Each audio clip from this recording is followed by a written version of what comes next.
What's up?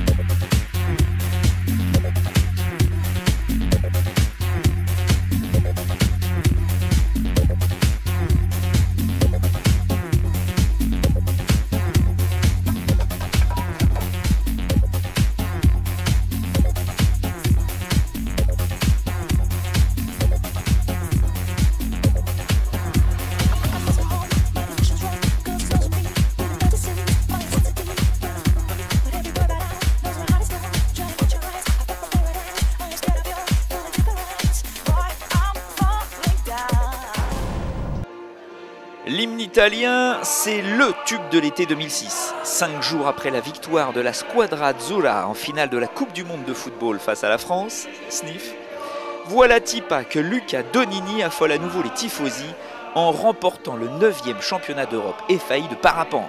Forza Italia!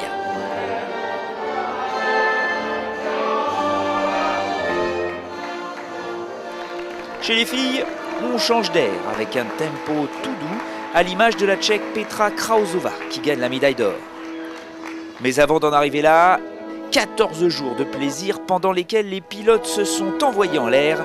Retour sur ce voyage au 7e ciel. Tout commence le 1er jour de juillet dans les rues de Morzine avec la parade des 130 pilotes, dont 14 femmes s'il vous plaît, venues de 28 pays pour disputer ce 9e championnat d'Europe FAI de parapente. Et après les cuivres savoyards, c'est un aigle du coin qui a porté les ciseaux pour lancer la compète. Dès le début, ça affleurait bon l'organisation en béton, menée de main de maître par 3 amoureux du parapente.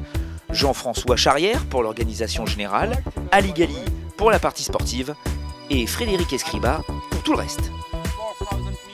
Vous êtes prêts? Alors on s'envole.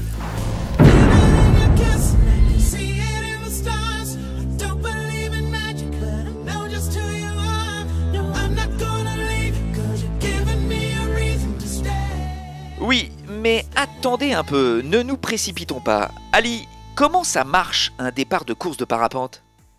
Imagine que la ligne, ça soit un cercle. Si jamais ils passent le cercle, eh ben, ils reviennent en arrière et ils repassent le cercle dans le bon sens. Voilà, t'as tout compris. Alors après, les balises, en fait, ce sont des balises virtuelles, c'est des points GPS. Et autour de ce point GPS, il y a pareil un cylindre virtuel qui fait 400 mètres de diamètre. Et ils doivent rentrer. 400 mètres de diamètre, c'est déjà pas, c'est petit, mais ça permet déjà d'avoir une bonne marge d'erreur. Donc le principe, c'est qu'ils rentrent dans ce cylindre, et une fois qu'ils sont dans le cylindre, ils vont faire le 2e pont.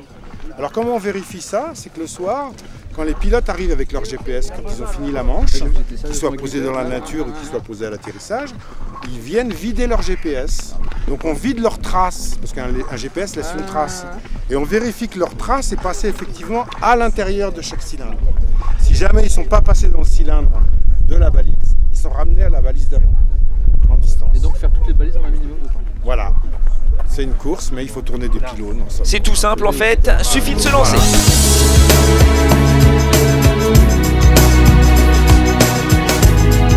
Mais pour la première manche, la tension a vite grimpé car les pilotes ont attendu presque 1h30 en l'air avant que le départ ne soit donné, principalement à cause d'ascendants thermiques très inconstants. Après, la plupart des pilotes sont restés groupés pendant 30 minutes avant que le Suisse Kriegel Maurer se détache et file vers le lac Léman dans un ciel limpide. Ouf, Jean-François Charrière respire. Tout se passe très très bien. La plus belle récompense qu'on puisse rêver d'obtenir est celle de la météo. Morzine et les jets sont absolument magnifiques aujourd'hui. Les prévisions sur plusieurs jours sont excellentes. Excellente comme la performance de Kriegel Maurer, le champion d'Europe en titre, qui remporte cette première manche longue de 69,4 km.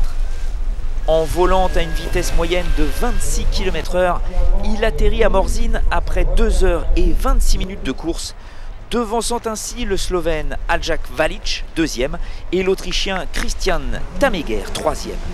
La première femme est l'Allemande Eva Wisniewska, qui finit à 3 minutes de Kriegel et se retrouve 35e au classement général. Et nos petits Français, me direz-vous, ben c'est plutôt joli. Jean-Marc Caron finit 4e en individuel et la France se retrouve 2e au classement par nation derrière la Suisse.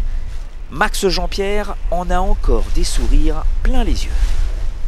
Et les conditions devenaient difficiles, ça s'asséchait, ça se stabilisait, difficile de trouver des thermiques, on s'est dit oulala, là ça va devenir très dur. Il y a eu en effet, premier tiers, on a volé un peu lentement, on a assuré.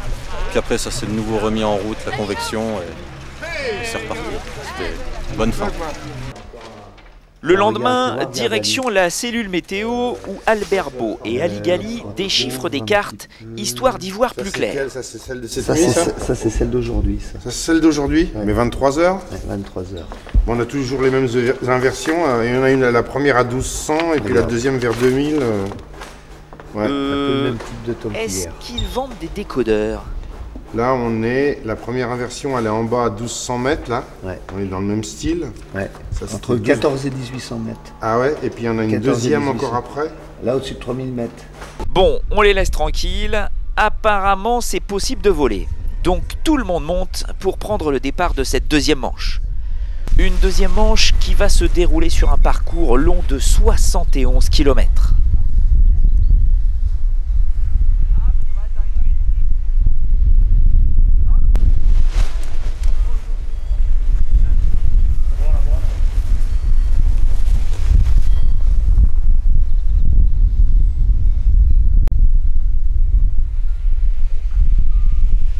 Mais au bout d'une heure de course, les conditions se corsent, notamment au Mont-Chéry, et le vent devient de plus en plus violent dans les vallées. L'organisation décide d'interrompre la manche, ce qui... Par là-bas, ça devenait vraiment très chaud. C'était même dangereux. Ah ouais, ils ont eu raison de nous rappeler et de tout arrêter. C'était une manche difficile, il y avait beaucoup de vent sur certaines zones et cela devenait vraiment dangereux. On était bien secoués. Il faut rester maître de ses nerfs. Une manche très difficile. Il a fait même un peu trop chaud. Et il y a un truc qui dit, un bon pilote est un pilote vivant. Et au sol, le pilote au sol est vivant souvent. En l'air, on n'est jamais sûr. 50-50. C'était dur là ou... Non, ça allait quoi, mais bon, ça va devenir méchant là. Ici ça descend plus déjà, il faut vraiment faire les 3-6. Sinon, regarde, que partout qui pousse. Plein de petits champignons là. Des champignons qui vont devenir très gros dans la nuit. Le matin de mardi, le soleil est revenu. Mais comme le temps évolue plutôt vite dans le coin, on a demandé à Albert de sortir de sa cahute météo pour nous expliquer le ciel, façon grand public. Et Albert, tu nous fais pas le coup du brin d'herbe pour la direction du vent, hein. On n'est pas des bulots de la météo quand même. Allez, sois sérieux. Tu vois Michel, ici on est bien, on est sur une face... en bas d'une face nord, il n'y a pas beaucoup de vent. Mais par contre, hein, quand on regarde là-bas le roc d'Enfer, on voit déjà des belles formations donc, sur ces faces qui sont complètement arrosées par le soleil. Et une très belle activité thermique, peut-être un peu trop d'ailleurs. Toujours est-il que tout le monde prend le bus pour monter au départ. On se prépare déjà, enfin pour certains c'est dur. On se prépare donc comme on peut pour cette manche de 67,6 km qui va faire atterrir les pilotes à Mieuxy, là où le parapente est né il y a 20 ans. En attendant, chaque équipe repère son vol. Profitons-en pour aller espionner nos bleus qui se sont regroupés dans la bonne humeur autour d'Yves Gouesselin, leur entraîneur. Nanto, pas Ressachot. Marteau. Tu dis Nanto. Marteau. J'ai dit marteau et c'est le sommet de Ressachot. De Nanto. Oui, de Nanto. Ensuite. Tu l'appelais ? Ou sinon faire le 50-50. À l'image de Charles Cazot, tout le monde est à fond, même les bénévoles. Ça consiste en quoi votre boulot à vous ? Étaler les voiles, les remettre en place pour le décollage. Ça va ? Ça va bien, oui, ça se passe bien. Si tout va bien, il est temps de décoller. Mais les orages se font de plus en plus menaçants et les organisateurs prudents interrompent la course. Mierda, comme diraient les Italiens.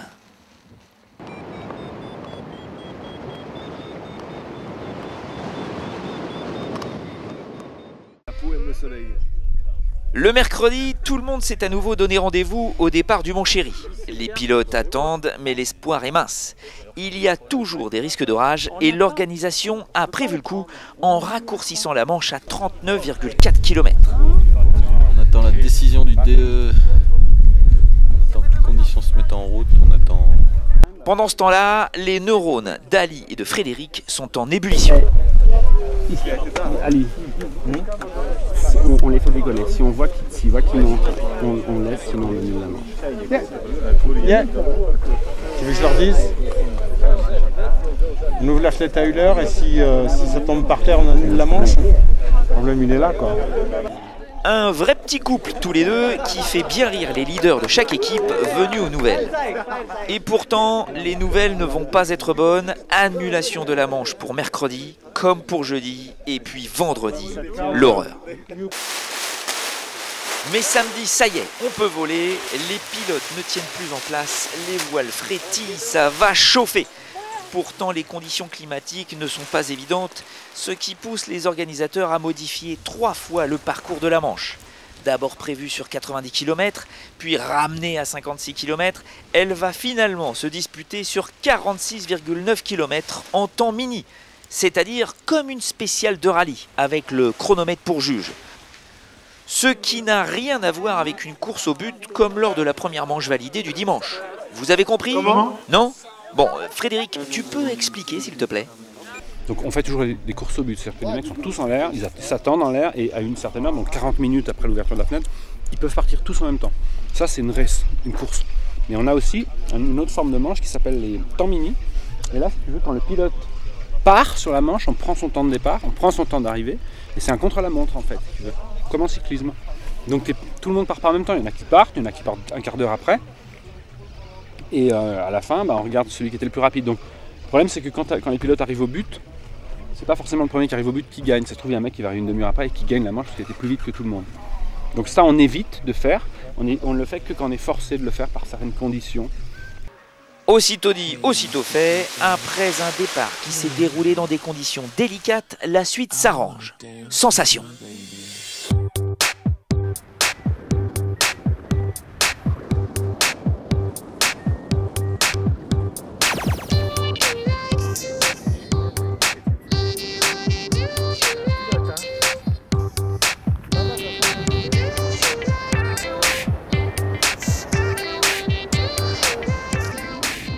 Et après avoir survolé le sublimissime site d'Avoriaz, ils sont 70 pilotes à arriver quasiment en même temps à Morzine. Finalement, le plus rapide, c'est le Slovène Urban Valic, qui gagne en 1 h 12 minutes et 59 secondes. Mais comment font les juges pour comptabiliser les arrivées? On est obligé d'avoir un contrôle visu, parce que le deuxième peut arriver à 2 secondes, il peut croiser la ligne en tant que deuxième, mais il peut être 2 secondes en avance que le troisième sur le temps GPS, tu vois. Donc c'est un double contrôle qui fait que, bon, en cas de contestation, etc., c'est... Voilà. Et c'est toujours nous qui avons le dernier mot, au cas où. D'accord. Parce que ils sont censés vraiment franchir une ligne... à la verticale, une ligne physique. C'est une ligne physique. Ce principe qu'il y a ça qui est en prolongement. Voilà. Mais ils ont jusqu'à quelle distance? À l'infini? Non, non, c'est 50 mètres. 50 mètres. Et en fait, quand tu te mets dans les 50 mètres, tu as un cône. Imagine un cône inversé de 200 mètres, tu vois. Voilà. En hauteur? En hauteur, voilà. Mètres, voilà. Et ils peuvent passer à 1000 mètres là, tu vois. Grâce à tout ça, on sait que Maurer est arrivé deuxième à 35 secondes de Valic et que Alzach Valic, le frère d'Urban, est troisième à 55 secondes. Mais les juges continuent à pointer les 111 autres pilotes qui atterrissent, un boulot de dingue. Après, c'est la 9. La 217, la première boom. C'est la 9 ah, la 200. Celle-là. 16, 21, 19. 155. Vous pouvez regarder l'arrivée, le trou là. Après la 9. 16, 21, 25. Top.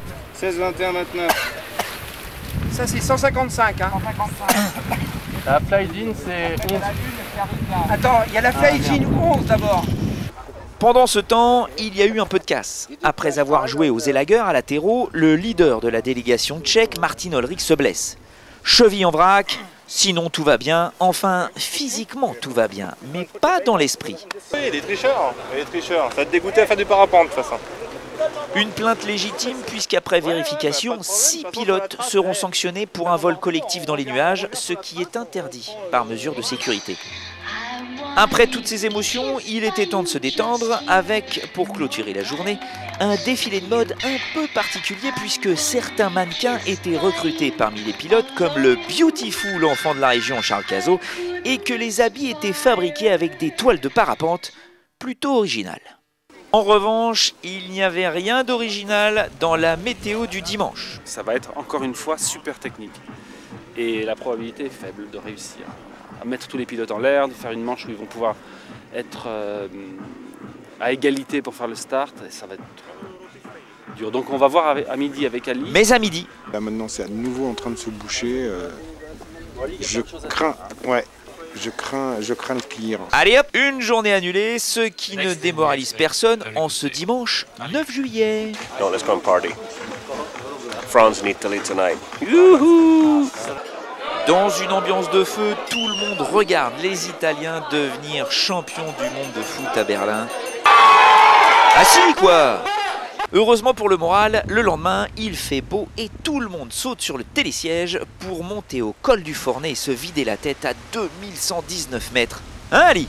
En plus on a une journée canon, on a une tempête de ciel bleu là, donc ça va pas mal donner je pense. D'ailleurs, certains n'attendent pas pour s'éclater et s'initier à la luge avec les moyens du bord. My favorite. The competition. Yep.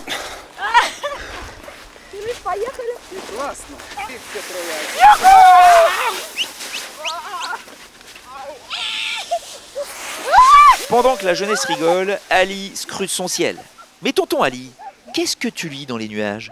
Plus tu montes en altitude, plus la masse d'air se refroidit, théoriquement. Hein, la théorie, c'est ça. Quand tu vois ces espèces de couches ou de barres grises, ça veut dire que en altitude, au-dessus de cette barre grise, il y a une masse d'air qui est plus chaude que ce qu'il y a en dessous. Alors que normalement, on devrait avoir quelque chose qui va de plus en plus froid. Donc cette masse d'air chaude, elle fait une espèce de couvercle, un peu comme, tu vois, comme quand tu fais bouillir la marmite. Et il faut attendre que la température au sol en bas soit suffisamment forte pour déclencher les premiers thermiques sur les faces ensoleillées et viennent crever cette inversion. Résultat, la voilà enfin, la grande manche sélective de 88 km et de presque 4 heures de vol. Tout le monde se plonge dans ces cartes à relief. Ça sera plus rapide parce que là tu chemines et hop, tu seras au Marcelier. Oui. Mais c'est pas mal, d'autant que là, on peut cheminer, on va aller moins jusqu'au Crio, il me semble. Hein. Et Charles Cazot, il en pense quoi? Il n'y a plus qu'à. Ouais. Grande face, mais petit quart d'heure et puis ça va fumer. Hein. Après ils vont ouvrir, on va faire gaz dans la falaise et puis plafond direct. Et il y en a qui ont très bien regardé comment aborder cette course avec le décollage du col du Fornet, puis direction vers le lac Léman, puis vers la vallée de Samoins et atterrissage au jet. Seuls 46 pilotes vont réussir à boucler cette manche très éprouvante. C'est l'Italien Luca Donini, sacré champion du monde en 1991, qui arrive en premier devant le Slovène Urban Valic, l'Autrichien Christian Tameiger est 3e et le Français Jean-Marc Caron 4e. La première femme est la Tchèque Petra Krausová. Le mardi, même les vaches sont contentes. La météo est clémente et on a démarré le tracteur pour préparer la zone d'atterro à Morzine. Cette quatrième manche se déroule sur 91 km. On pousse encore dans la sélection. Mais entre les grandes trouées de ciel bleu et le survol des sommets alpins, les pilotes n'y pensent pas. Ah au fait, n'essayez pas de nettoyer votre écran, ce ne sont pas des moucherons, mais bien une nuée de pilotes en train de savourer. Et sur les 80 qui vont rejoindre l'arrivée, c'est le jeune Suisse Andy Aibi qui arrive en premier, devant le vainqueur de la veille, l'Italien Luca Donini, qui se montre toujours aussi compétitif à 45 ans révolus. Chez les femmes, deuxième victoire pour Eva Wisniewska, qui après s'être imposée dans la première manche, gagne cette quatrième manche. Et un petit coup de chapeau à Charles Cazot qui réussit un très beau championnat d'Europe en se hissant à la 5e place au classement général. Mais des manches aussi longues, ça vous fatigue même le champion de la région. T'as bien 2 mots à nous dire? Ouais, 2 petits mots. Alors, comment c'était? Eh ben, super vol, j'ai fait déjà un beau start, donc ça c'était bien. Toujours dans le groupe de tête, que ce soit au Mont-Grange ou pour aller jusque vers Varan. Puis le retour là, ça c'est un peu plus compliqué parce qu'on part directement de Flaine. Ça se divise en deux groupes, il y a un groupe qui part au Criou, un qui part à la Bourgeoise. Moi je suis dans le groupe à la Bourgeoise et puis il y a 2-3 pilotes qui arrivent plus bas, qui se mettent entre les deux, qui ressortent plus vite que nous. Mais bon, finalement on arrive à les rattraper juste à la dernière balise. Puis on s'est quand même posé par le premier pilote qui a raccroché la Bourgeoise. Il doit avoir bien 10 minutes d'avance. Et bon, il fait une super transition, quoi. Il fait que monter tout le long. Il nous a bien posé. Mais bon, un joli vol quand même. C'est bien régalé. À 2 jours de la fin de ce championnat, Ali est devenu le roi de l'épingle et les pilotes rentrent toutes ces indications dans leur GPS. Mais l'arrivée imminente d'orage oblige les organisateurs à interrompre la manche alors que 50 pilotes ont atteint Samoëns après 54,8 km de vol. Aljak Valic finit premier devant Luca Donini qui consolide sa première place au général et Eek Maurer troisième. On va essayer d'envoyer une manche plaisir pour les pilotes. On va essayer de les envoyer à Annecy. On va voir ce que ça va donner. On va regarder en fonction des conditions sur le décollage, de la façon dont ça évolue. Mais on va essayer ça plutôt qu'aller tourner dans le bocal et faire une manche où on soit obligé de raccourcir à cause de la météo, quoi. Une course de 50 km. Annecy, la Mecque du parapente, les pilotes en salive de bonheur. Enfin, pas tous. Étonnamment, les Suisses, premiers au classement général des nations depuis le début, ne voient pas ça d'un bon œil. Bon, ça fait partie du jeu, hein, il faut les réussir aussi. Ouais, c'est pas mon idée, mais bon, ah bah, pour faire des manches, comment dire, moi je calcule pas ça, si tu veux. C'est sûr que pour vous, team leader, vous avez l'intérêt, par exemple, Yves, de faire des grandes manches, vous de stabiliser les résultats. Nous, on fait les manches qui nous paraissent intéressantes. Hein. Après, on va pas se mettre à évaluer est-ce qu'on va changer le classement, est-ce qu'on va pas changer le classement, c'est pas notre affaire, quoi. Non, je veux pas dire ça. Moi j'ai vu le point de vue du média. Ah oui? Ouais. Eh ben, ça fait un rebondissement. Non. Tu vois, pour les médias, chaque jour, tu as quelqu'un qui est bien, qui est avant. Il y a maintenant la guerre entre Donini et Kregal. Ouais. Et si tu fais un manche qui change tous, tu peux pas expliquer. Tu vois. Un discours étonnant de mauvaise foi, mais qui se révèle obsolète puisqu'une nouvelle fois, les risques d'orage vont changer la donne. Alors, on va plus à Annecy? Non. Annecy, c'est comme un aimant, ça attire toujours les pilotes. Mais cette fois-ci, ça ne marche pas. Parce que les plafonds sont trop bas. Alors on a dû changer, c'est dommage. Parce que c'était un peu la manche bouquet finale. Dommage en effet, car en guise de bouquet final, les pilotes partent finalement sur une manche de 43,9 km du Montchéry à Morzine. Mais après 1 heure de course, de grosses turbulences apparaissent dans la vallée, suivies par la pluie. Il faut donc annuler la course.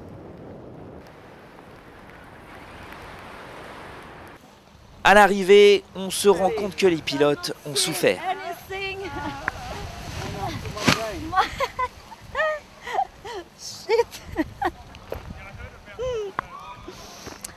Ah, je n'y vois plus rien du tout. C'est vraiment trop dommage qu'on soit obligé de s'arrêter, mais c'est vrai que là-bas, ça n'était pas sympa. En plus, j'ai vu 3 parachutes de secours aujourd'hui. Un là-bas et 2 par là. Le Français Jean-Marc Caron a lui aussi vécu un calvaire. Ça s'est mal passé. J'ai mal à mon épaule, j'ai mal à mon pied.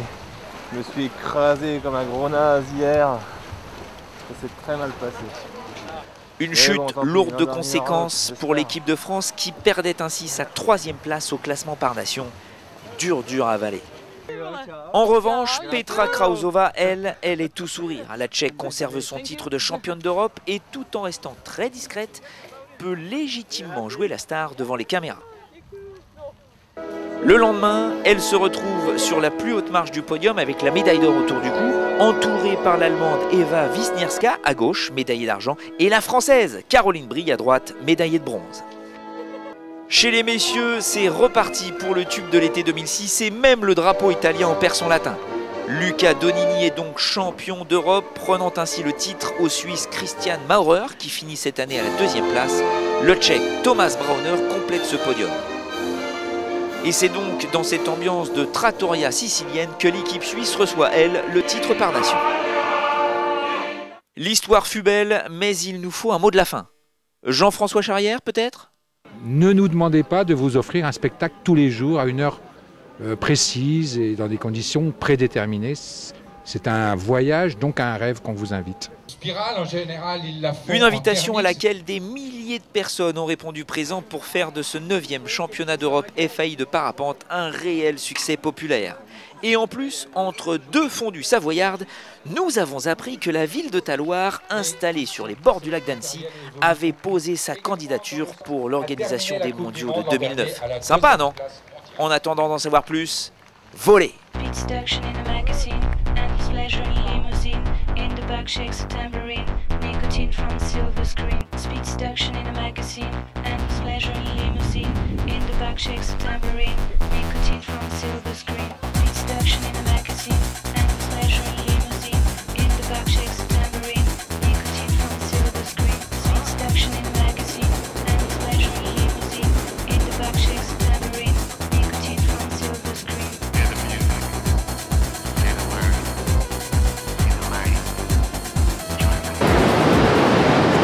Quelques minutes encore et on va trouver un thermique qui va nous remonter et là ça va vraiment aller vite, très très vite. A tout à l'heure.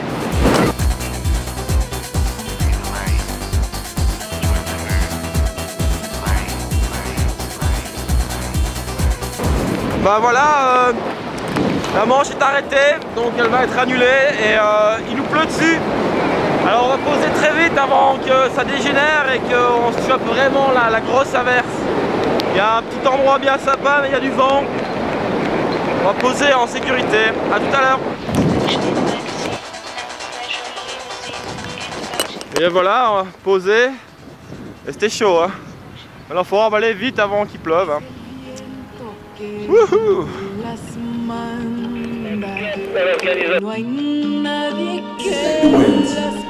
Comes, push us to the unknown. People used to hate the unknown. Oh, ça va être la merde. Pourquoi? Aujourd'hui, on est exactement, il faut pas être. A veces baile, a veces nada.